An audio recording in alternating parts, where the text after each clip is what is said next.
Go ahead. All right, so we'll start with the roof so that you have that on video.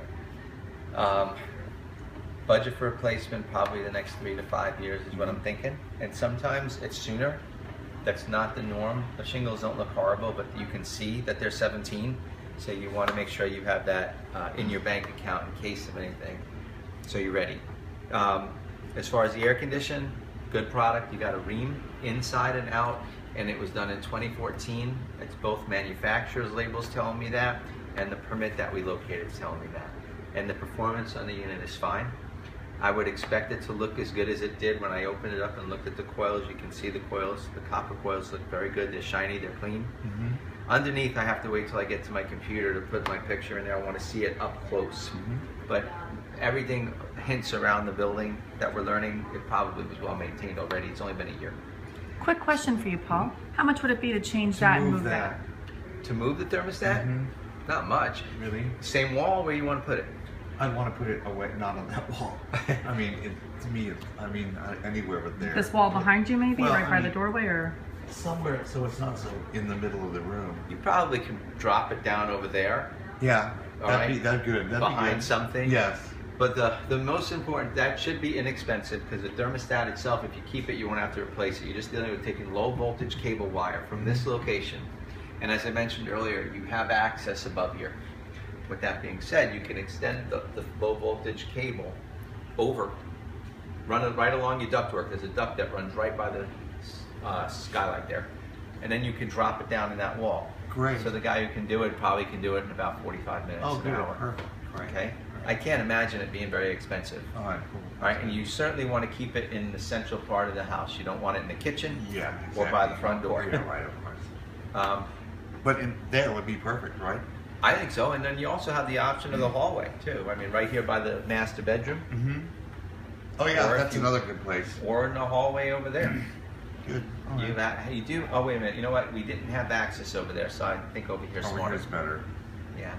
Now the stains that we saw from the roof, from underneath, just because you reminded me, those are all testing dry. What you want to do is, we've had rain, and some leaks work like this. Some leak all the time. Some leaks only leak in certain environments.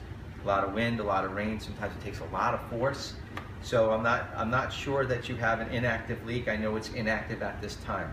So I would pay attention to those areas after like a lot of rain, just to see. If you see something change, call me or call a roofer or call someone. Just go up there and look at it to make sure. That way you stay on top of it. We were talking about the air conditioning. They didn't replace the ductwork, but the ductwork that's up there looks good. What about the skylight? Should he be resealing that? Well, no. It seems to be pretty good up there right now, and there's nothing leaking right now. And the only thing you do see from up top is the flashing. The apron is rusting. So I know that when you change the roof, they're going to change all of that. If you wanted to be proactive, you could cement around the whole skylight, but usually you would wait until you have evidence that you're actually getting something in. You know what I mean? We have had a pretty decent amount of rain over the last 3 weeks, on and off. Yeah, we have. So, I've done houses during this time that have active roof leaks. So I would think that based on the last 3 weeks, 3 weeks, if we use that as an interval in time to base an assessment on, quantifying it with other houses I've inspected, finding the active moisture versus not finding it here, I'm pretty comfortable saying that I really don't think you have anything right now. Okay? Plumbing. Your water meter is at the front right side of the house, easy to spot right next to the driveway. Your main shutoff valve, as you walk towards your garage, on the outside wall to your left, there's a main valve there. That was PVC to PEX. They probably repaired it. Sometimes copper has deterioration and starts to leak, or the valve goes bad. So they fixed it at that location. Everywhere else is copper. That copper looks pretty fair. I mean, no visible signs of like leaking or anything like that at the supply lines, which is what you would look for. I used a moisture meter by the toilets and in the showers. In the master bathroom, I have moisture underneath the shower faucet fixture telling me that it probably has some kind of a leak behind there, which is wetting it. I don't know how long if someone still lives here or not, but it's wet now. So I would look at that shower first as a plumbing repair. There's a leak under the master bathroom sink. That's an easier one because it leaks from like right above the trap. Okay, that's usually simple. And I think that we had slow drainage at the tub in that hall bathroom. Those are not uncommon for when we do houses that are, you know, 1980s, 1990s. So plumbing overall I think is okay. And the septic system, Renee just got you a bunch of information. That's great information to have. It gives us a big insight as to the condition of everything here. The electrical checked out fine too. You have a 150 amp service disconnect breaker on the south wall. At least I think that's the south wall. And it's Cutler hammer. Going by me, I get disoriented easy sometimes. But the brand is okay. The wiring looks good. That main panel has a little bit of rust on it. You know, you may want to change it eventually. Right now it still seems okay. The wiring's not rusted and the components don't seem bad. And in the garage is your sub panel. When you came, that's what I was taking apart. The copper wiring in there looks very good. Now, that's your major description of your electrical. On the minor side, earlier Renee said I check all the outlets I have access to, and I did that here. I do have some that are wired incorrectly. We always find them, but it's good to find them so you can fix them. The outside patio outlet is wired reverse polarity. What does that mean? That means whoever connected something, wherever they, in that line that is, probably right at the outlet, they connected the hot wire to the neutral terminal and the neutral wire to the hot terminal. So it's just wrong, it's wired backwards.